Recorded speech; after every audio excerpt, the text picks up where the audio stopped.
বিয়ের পরে একটা মেয়ের প্রথম স্বপ্ন থাকে তার সংসারটাকে সুন্দর করে সাজিয়ে গুছিয়ে রাখার।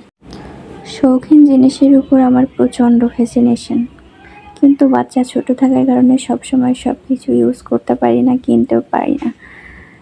সেদিন বাহিরে গেছিলাম, দেখি একটা আন্টি মাটির জিনিস বিক্রি করছে।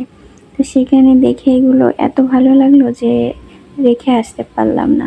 এত সুন্দর কারুকাজ, আর মাটির জিনিসে খাবার খাওয়া তো এমনি স্বাস্থ্যকর। তো এগুলাই নিয়ে আসলাম, দেখি বাচ্চা কতদিন এগুলা রাখতে দেয়, তার উপর ডিপেন্ড করে আবার নতুন জিনিস নিয়ে আসবো। আচ্ছা, আপনাদের কার কার মাটির তৈজসপত্র দেখতে ভালো লাগে বলবেন।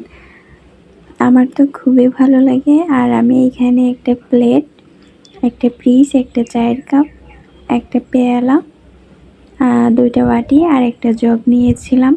উনি আরও কিছু নিতে বলছিলেন, বাট আমি বললাম যে আন্টি আগে নিয়ে দেখি ইউজ করে।